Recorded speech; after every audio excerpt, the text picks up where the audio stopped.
چلے کاشف صاحب جناب، ان کے حساب سے -0.8% جو رہی ہے ہماری گروتھ. کتنی خوبصورت ٹیم ہے ہماری, ایکسپرٹ ٹیم ہے.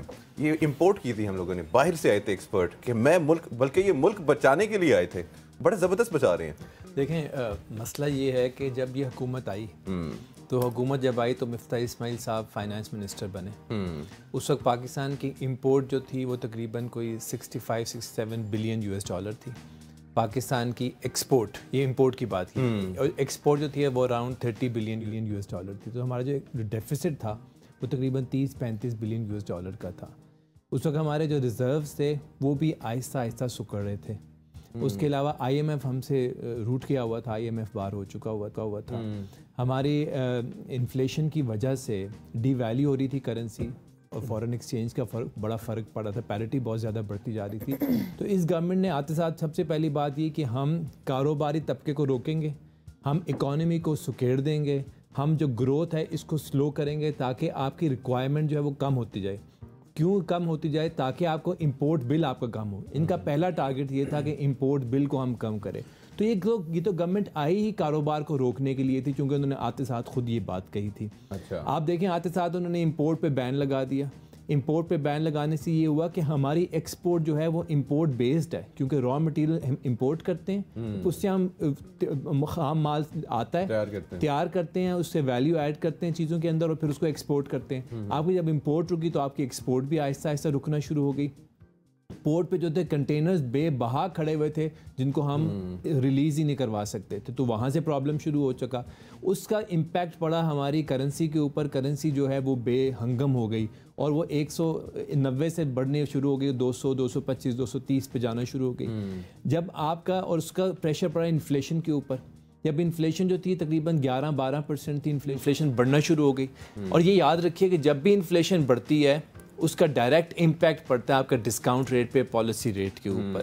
وہ اس وقت تھا 11-12%, اور اس کو انفلیشن کو کنٹرول کرنے کے لیے ہم نے اپنی ڈسکاؤنٹ ریٹ کو بڑھانا شروع کر دیا, بڑھا کے اس کو 21% پہ لے کے آ گئے.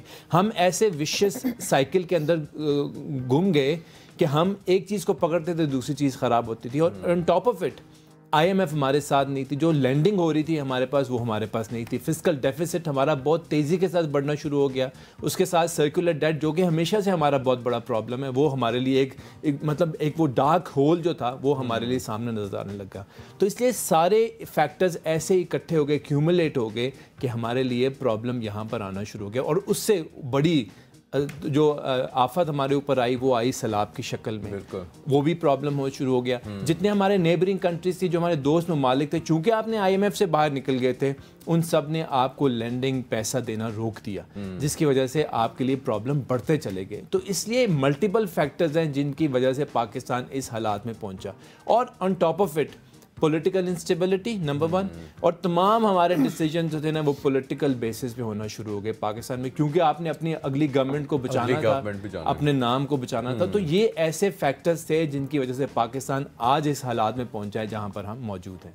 اس میں ایک اور چیز بھی جو تھی, اس میں یہ تھا کہ حکومت کے لیے اب بھی کوئی بہتر راستہ نہیں ہے. اب کیونکہ دسمبر میں پاکستان کا GSP+ جو ہے وہ ختم ہونے والا ہے, اور جو ابھی جنیوا کی جو رپورٹ آئی ہے اس میں انسانی حقوق کے حوالے سے جو تحفظات کا اظہار کیا گیا ہے, اور جو دیگر رپورٹس ہیں, اگر یہاں پر پاکستان کو GSP+ نہیں ملتا تو پھر کیا ہوگا.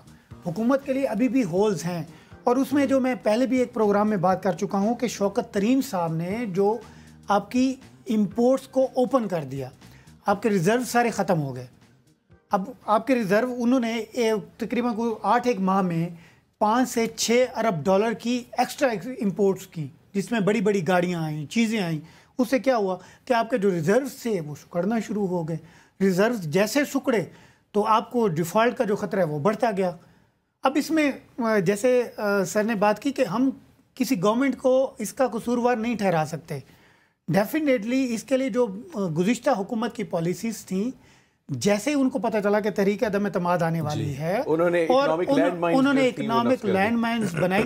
اور بالکل وہ جو ایک وائس ریکارڈ, وہ جو وائس جو سامنے آئی تھی شوکت ترین صاحب کی, جو صوبائی وزراء کو کہہ رہے تھے کہ آپ یہ کام کریں, اس کے اگینسٹ جائیں, تو یہ ڈیفینیٹلی یہ نیشنل انٹرسٹ کے خلاف تھی چیز 100%. اچھا منیب، اس میں ایک بات بتاؤں، جس نے انہوں نے لینڈ مائن کی بات کی اور انہوں نے کہا جی کہ پچھلی حکومت، چونکہ انہوں نے آئی ایم ایف کو جتنا انہوں نے سگنیچرز کیے تھے جن ڈاکیومنٹس کے اوپر، سب کے اس کے اگینسٹ چلنا شروع ہو گئے، جس کی وجہ سے آئی ایم ایف ہم سے پیچھے آ گئی. کیونکہ سوورن گارنٹی ہوتی ہے، مطلب ایک ریاست کی گارنٹی ہوتی ہے اس کے پیچھے. اسی طریقے سے میں اس کی حکومت کی بھی آپ کو مثال دیتا ہوں. جب یہ حکومت آئی تو اس وقت پاکستان کے پاس گندم کی فصل آئی تھی، اور گندم کی فصل جب آتی ہے تو پنجاب اپنے ٹارگیٹ جو ہے وہ پروکیورمنٹ شروع کر دیتا ہے. پنجاب نے اپنا ٹارگیٹ رکھا تھا 3 ملین ٹنز کا، 3 یا 3.5 ملین ٹن انہوں نے پروکیور کرنی تھی.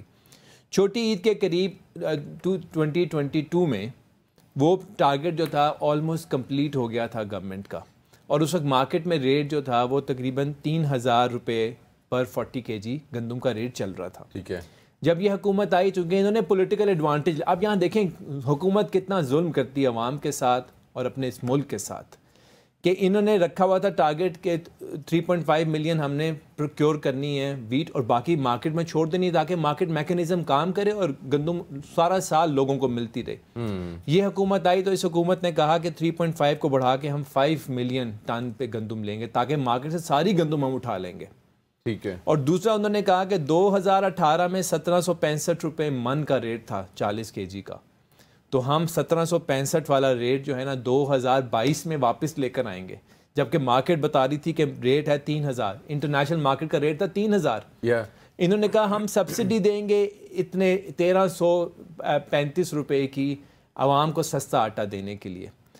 آپ نے مارکیٹ سے اٹھا لی، مارکیٹ میکینزم کو آپ نے ڈسٹرب کر دیا، اور وہ 3,000 کی گندم جو مارکیٹ جو ہی شارٹ فال آیا مارکیٹ کے اندر، تو 3,000 کی گندم چلی گئی 4,000 کے اوپر، 4100 کے اوپر. اور جتنے فلاور ملز سے یہاں پر وہ خالی پڑی ہوئی تھی، گورنمنٹ نے 1765 کر کے سستی شہرت تو حاصل کر لی، لیکن اس کا نتیجہ کیا ہوا کہ آج وہی گندم 4,000 میں بھی نہیں مل رہی. تو میں کہہ رہا ہوں یہ، اور کتنے اربوں روپے کی ہم نے سبسڈی ضائع کر دی. رمضان میں مفت آٹے کے چکر میں ہم نے اربوں روپیہ وہاں پر ضائع کر دیا. تو آپ یہ دیکھیں جب پولیٹیکل ڈیسیجن ہوتے ہیں، جہاں آپ کی اکانومی خراب ہو، ساتھ پولیٹیکل ڈیسیجنز ہونے شروع ہو جائیں، تو کتنا زیادہ نقصان ہوتا ہے اس ملک کے اوپر، عوام کے اوپر. پھر عوام نے وہی مہنگا آٹا کھایا، کیونکہ وہ بیسک نیسیسٹی ہے، اسٹیپل فوڈ ہے آپ کا. تو جس طرح یہ بات کر رہے ہیں کہ حکومت کے لیے پرابلم آتے ہیں، لینڈ جو مائنز جو تھی دوسری حکومت سیٹ کر کے گئی، تو اس حکومت نے بھی آ کے وہی کام کیے. مطلب کوئی چھوڑ ہی نہیں رہا اس ملک کو کہ کوئی ایسی پالیسی لگائیں کہ ملک صحیح طریقے سے چاہیے، صحیح ڈگر. دیکھتے ہیں کہ آگے کیا یہ کرنے والے ہیں.